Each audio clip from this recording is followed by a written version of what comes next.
classification. So we will be going over each of these problem statements and understanding each of their losses. So we will understand regression losses, we'll understand the different classification losses. Okay, so let us first start with the regression loss.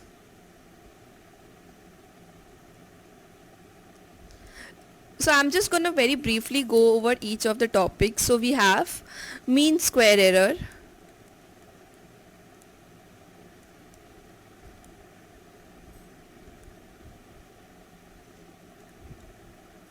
so what mean square error is, you have yi minus yi hat whole square. This is mean square error, and you calculate the mean of this and you get mean square error. So this is the squared error. Error is basically the difference between the actual value and the predicted value. So you have the square of the error and you have to calculate the mean for all the data points. So that is mean square error. Then we have mean absolute error. It is the same as mean square error, but instead of doing the square part, we will be doing the absolute value. So now why do we need these two functions and how are they different? Well, first of all, mean square error is very bad when it comes to finding outliers. So it is not at all robust to outliers. In a way, like suppose you have a value that is way outside the data set or way different from the actual distribution of the data set. So in that case, if you will subtract the value, this is going to be a very large value, and then again if you square it, this is going to be a very huge loss. So it actually skews the actual loss. So that is why mean square error is not robust to outliers. So we have mean absolute error. Here instead of squaring the error, we just find the difference, the absolute difference. So that is why this is robust to outliers. But then again you have a problem with this also. What is the problem exactly? So the problem is when you have very small errors. So in that case, the problem is the value becomes very small and the model will not actually learn anything because the loss is going to be very small as is. Okay, so we need more different losses, right?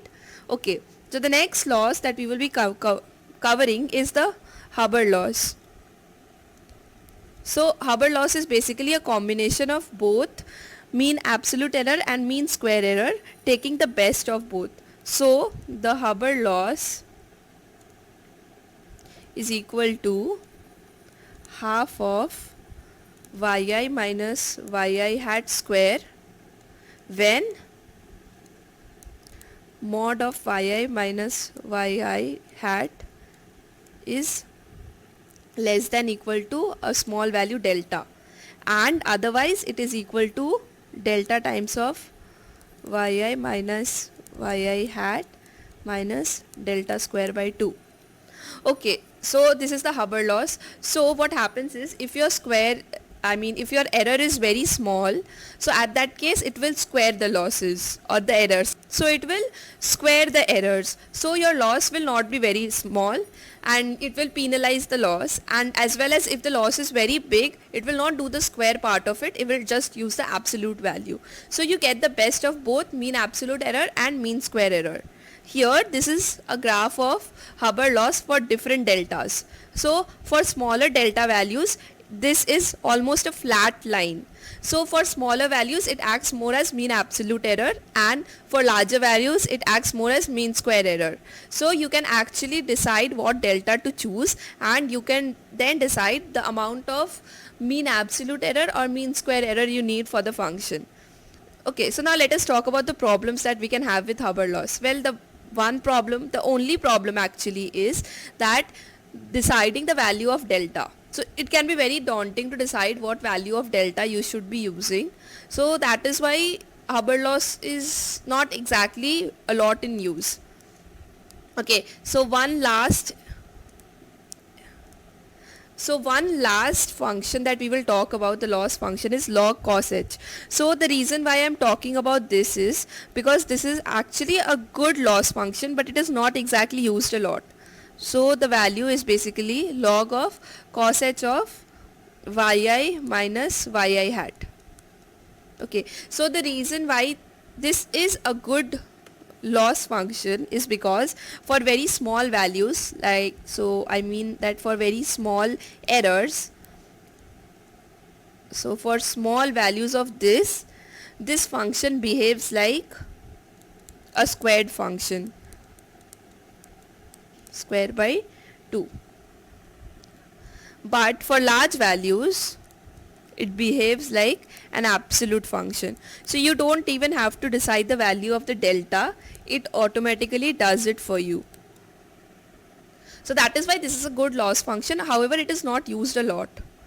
So we have completed the different regression loss functions. So let us go back once again. So what do we have? We have mean square error, mean absolute error, we have Hubbard loss, and we have log cosh. There is also one more, you might remember, root mean square error. It is the same as mean square error, but you just find the root value of it. So it is basically root of mean square error, that is root of 1 by n summation I equal to 1 to n yi minus yi hat whole square. Yeah, so this is root mean square error. This is also used. This is basically known as the L2 loss, and you have L1 loss, which is the mean absolute error, L1 loss. Yeah, I think you might have remembered all this, but we are just going for a revision. So okay, so the next that we are going to talk about are the different classification losses. Same thing, so we start with the easiest one. We have binary cross entropy. So what is the formula for binary cross entropy? So this is equal to minus 1 by n summation of I equal to 1 to n. So this is basically calculating the mean value of all the values or all the labels. So if you have yi log of yi hat plus 1 minus yi log of 1 minus yi hat. Okay, so this is the value for binary cross entropy. So I know it happens that when I started doing or learning this machine learning thing, I got very confused and it was very difficult to remember all the formulas. So one thing that I remembered was remembering what an entropy is. So for entropy, it was yi log yi. Then we had cross entropy. Same thing, you had yi log of yi hat, and you have binary cross entropy now. So this is basically equal to yi log of yi hat plus 1 minus yi log of 1 minus yi hat. Alright. So next let us discuss about hinge loss. So hinge loss is basically maximum of 0 comma 1 minus yi hat yi. Okay, so here a different thing is, in most classification problems and especially binary classification problems, the labels are either 0 or 1, but for hinge loss the labels are minus 1 or 1. Okay, yeah. So how does this actually work? Think about this. Suppose your yi hat is very close to yi, let's say both are 1. So in that case what will happen? You will have maximum of 0 comma 1 minus, both are equal to 1, let's say, so 1 into 1, this will come as 1, so you will have maximum of 0 comma 1 minus 1, which is also 0, so maximum of 0 comma 0. So this will come to 0. So what that means is, if your actual predicted value is very close to the actual value, then your loss will be 0. In the same way, if you will think about this for minus 1 case, so you will have maximum of 0 comma 1 minus minus 1 into minus 1. So this will again come out to 1. So you will have maximum of 0 comma 1 minus 1, this will be equal to the same thing, maximum of 0 comma 0. So the loss is again 0. But for values that are close or that are very wrong, it will penalize a lot and you will get a loss of 1 in that case. So this is basically hinge loss. So these were the two types of classification loss for binary classification problems, right? So let us go and revise again. So this was classification loss but for binary. So we had binary cross entropy and we had hinge loss. Now we will discuss about classification problems, classification losses but for multi-class problems. It's the same thing. You don't have a lot of difference here as such. So instead of binary cross entropy, we have categorical cross entropy. Categorical cross entropy.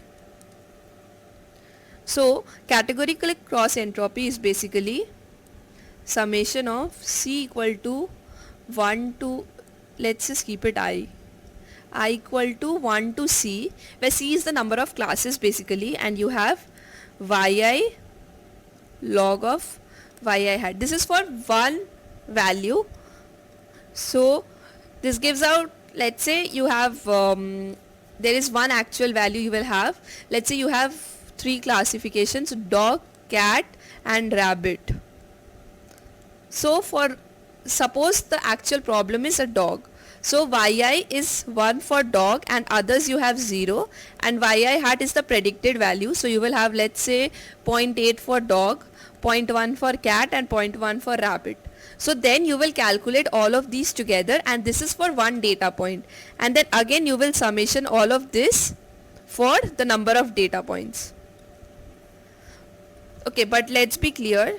So it's basically for one data point, yi log of yi hat. So this is categorical cross entropy, right? And we have one more, and this is known as KL divergence. So you need to understand, the thing is, this is used when you have two very different distributions and you need to find the difference between the distributions. Like you have a uniform distribution here, you have a binomial distribution here. So you need to actually understand or find out how different each distribution is from the other, right? In that case we use KL divergence. So the formula is pretty much like this. So you don't have to actually understand the whole thing right now. We will go over this later on. So what this means is log of px minus log of qx. So this can be minus, this can be division, because it's the log function, so you can do both together. So basically KL divergence is used in generative models. So to find the difference between two different probabilities or two different distributions, you need KL divergence. There are a lot of other things. You have KL, you have JS divergence, you have earth movers divergence, you have a lot of different stuff. But yeah, these are mostly used for generative models. So let's say you have variational autoencoders or you have GANs and stuff. So these are basically used for deepfakes. We will go over the architecture later on, but yes, so these are basically used for these type of problems. Okay, so let us revise now everything just once and for all. So we had regression, and in regression we had mean square error, mean absolute error, and we had root mean square error, Hubbard loss and log cosh, right? So these were some of the things, and root mean square error is known as L2 loss. L1 loss is basically mean absolute error. Then we had classification losses, we had binary cross entropy, we had hinge loss. And then now after binary classification we have multi-class classification, we have categorical cross entropy, and we have KL divergence. Now there are a lot more different kind of losses, but these are the most commonly used losses.